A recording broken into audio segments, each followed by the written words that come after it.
आज मेरा ब्रह्मा कुमारी ब्रह्मा बाबा का ज्ञान अमृत पाठ शुरू होने जा रहा है। इसलिए पहले फिर से एक बार बोलिए ओम शांति। कठोर परीक्षा।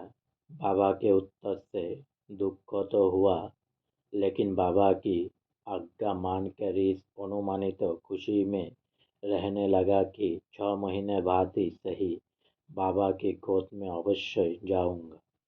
जन्म जन्मांतर की आशा अवश्य पूरी होगी।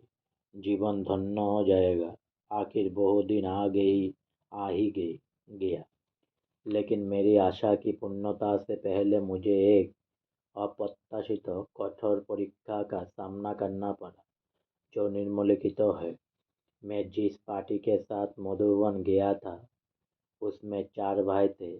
निमित्त टीचर हमारी बही रानी माता जी थी। उन 4 भाइयों में दैहिक उम्रों के हिसाब से मैं सबसे छोटा था। ज्ञान आयु हम सबकी बराबर थी। संयोगवश बाबा से वार्तालाप करने व बाबा की गोद में जाने का चांस मुझे उनके बाद मिला। सभी बड़ी उम्र वालों को बाबा ने गोद में लिया, ठोली खिलाई, लेकिन जब मेरी बारी आई तो अचानक विकट स्थिति हो गई।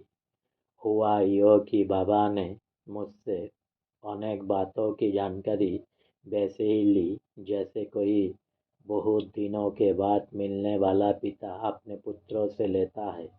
परंतु बाबा ने मुझसे कहा, बच्चे, अगले बार जब आओगे तब बाबा तुम्हें गोद लेगा।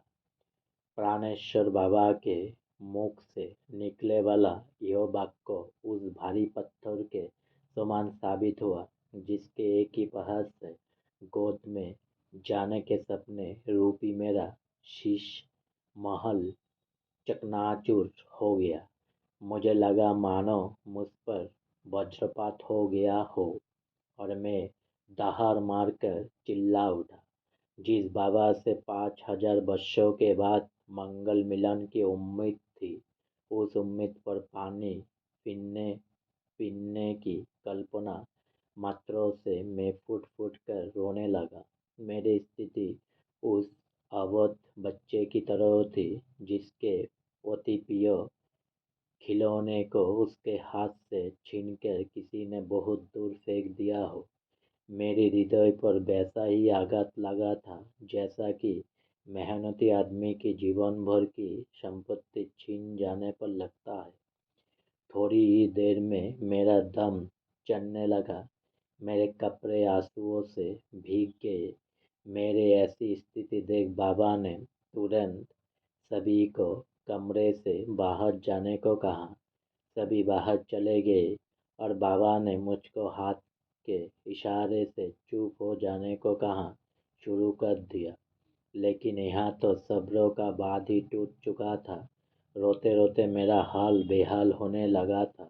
जब बाबा को लगा कि बच्चा मानने वाला नहीं है, तब अंत में बाबा को वचन देना पड़ा, अच्छा बच्चे, चुप हो जाओ, रोना ठीक नहीं होता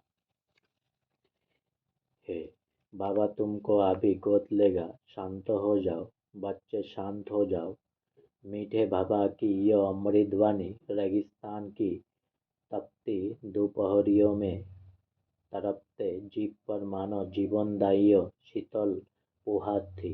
इसके कुछ क्षणों बाद मेरी स्थिति में सुधार हुआ और मैं चुप हो गया।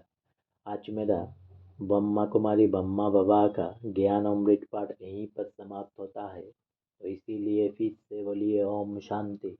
और ज़्यादा से ज़्यादा मेरे चैनल को लाइक करिए और ज़्यादा से ज़्यादा सब्सक्राइब करिए मेरे चैनल को। ओम शांति।